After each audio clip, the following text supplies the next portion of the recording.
Pop quiz, hotshot. What's the best movie franchise crossover of all time? Alien vs. Predator? Freddy vs. Jason? Maybe Godzilla vs. Kong?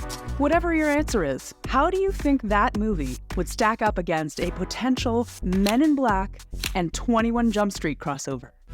Hey, you wanna be friends? Absolutely. Do you think fusing a deadpan comedic sci-fi story with the irreverent, over-the-top humor of a buddy cop movie would actually work well together and become an all-time great movie mashup? Well, we're about to find out when we peel the lid back and discover once and for all what the happened to this Unmade Men in Black 21 Jump Street crossover movie. All right, I'm in.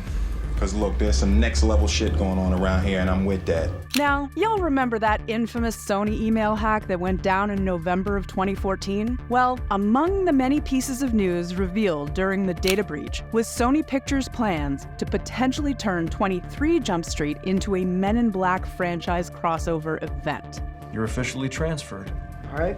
That's great. Well, where should we report to? According to an email exchange between 21 Jump Street star Jonah Hill and Sony Pictures co-chair Amy Pascal via the Wall Street Journal, Hill described the potential franchise merger as clean and rad and powerful. At that time, no script had been written yet, but according to Columbia Pictures production president Hannah Minghella, that didn't matter, stating, "We don't have a script yet, so we'll be greenlighting the movie off the concept and the talent involved."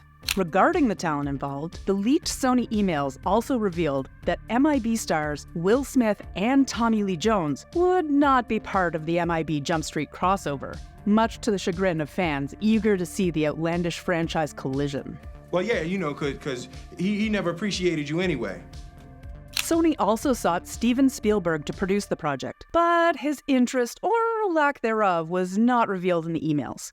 However, according to the messages, Jump Street stars Jonah Hill and Channing Tatum were set to reprise their roles as Schmidt and Jenko, respectively. Meanwhile, directors Phil Lord and Christopher Miller would return to helm the franchise crossover after directing both 21 and 22 Jump Street. Miller and Lord were also slated to produce the potential crossover spectacle. By December 2016, 22 Jump Street scribe Rodney Rothman turned in a draft of the MIB Jump Street crossover under the tentative title MIB 23. After debuting an official logo for MIB 23 at CinemaCon in 2016, the Muppets director James Bobin was subsequently announced as a potential director to replace Miller and Lord on the film. However, after languishing in development hell for the next 3 years, Sony pronounced the project dead in 2019, 5 months before the disappointing release of MIB International.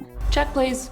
In 2019, longtime MIB producer Laurie McDonald told CinemaBlend, "It was one of those things. Because usually we all tire of everything trying to be made into a franchise, but to us, it was actually such a crazy, bold idea that's also the reason we said yes. It was just a crazy impulse that was worth exploring." McDonald later added, "Men in Black comes down to taking extraordinary situations and playing them in a comedic deadpan way. Jump Street is taking very recognizable genre situations and going over the top with them. And actually, that doesn't mesh." Fellow MIB producer Walter F. Parks supported the sentiment, stating, "It was a good intention, and everyone was smart, but when you really step back and look at what's at the heart of either of these two series of movies, they're not very compatible. We gave it a shot. It turned out to be an impossible matchup." In February 2022, 3 years after the movie was declared dead, Miller and Lord appeared on Josh Horowitz's podcast, Happy, Sad, Confused, and revealed how close Sony was to making the MIB Jump Street crossover movie a reality.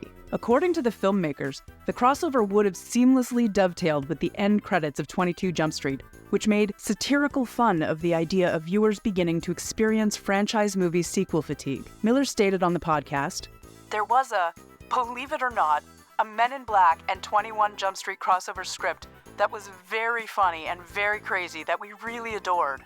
Lord added, "It was basically the idea was Jonah and Channing. A thing happened while they were doing their medical school adventure that got them embroiled into the world of Men in Black, and they ended up teaming up to stop an alien takeover type of thing.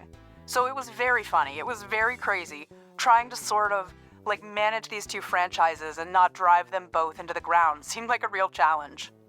Miller chipped in and detailed one of the coolest ideas in the script, adding, "One of my favorite ideas is that the Men in Black Like the black suits were like martial arts belts that you had to work your way up to black, and that Hill and Tatum were issued powder blue Men in Black suits. Shortly after Miller and Lord appeared on the podcast in early 2022, Channing Tatum expressed his desire to continue pursuing the project, telling Collider, "I still think it could work, I really do. And if Sony would ever really, I think, do the hard work and figure out the producer problems that are inherent with the film, I think we can still do it. But right now, I don't know why, they're just not motivated to do it. It's a big overhead on that movie, so..." Channing went on to explain how the messy contract negotiations involving producers like Steven Spielberg, Walter Parkes, and Neil Moritz played a role in the fate of the movie, adding, "They're giant producers, on that. And then once everybody is kind of not willing to come off their fee, you end up having a producer fee that is essentially maybe more than the actual budget of the movie." What the fuck am I taking it for then? Without giving up hope on the fate of MIB-23, Channing teased fans by calling the script by and away the best third sequel to any franchise that I've ever read in my entire life. Director Reed Carolyn, who worked with Tatum on the recent road movie Dog, agreed, adding, "Oh, funniest script. One of the funniest scripts I've ever read." Tatum retorted by saying, "Bar none, and I would not say that if I did not really believe it, because I don't like being wrong, specifically about that." Most recently, while promoting Spider-Man Across the Spider-Verse in June 2023, Miller and Lord further lamented the fate of MIB-23 to Rolling Stone, saying, "It was a cool idea. I think most likely that opportunity has passed, but it was very fun. It was crazy. It was a crazy thing to try. One of those things where if it works, it's incredible. And if it doesn't, you can take down 2 franchises. And so, the pressure was very high. And so it was a missed opportunity. But there are lots of those in life." In spite of a hilarious script, an official title and logo, a director attached to the project, 2 hot leading Hollywood actors ready to go, and 2 of the most successful movie franchises in recent history, MIB-23 was not in the cards for Sony Pictures after years of development. The overhead cost of production, tonal inconsistencies between franchises, and the absence of Will Smith and Tommy Lee Jones were simply too much to overcome. Although the MIB Jump Street crossover ranks as one of the biggest what-ifs in recent Hollywood memory, Miller and Lord admitted the cool crossover concept was very, very close to happening. Alas, as tantalizing as that sentiment is, that's what the fuck happened to the unmade MIB-23 movie. You know what the difference is between you and me? My name is Jeff. That's Jefe, man.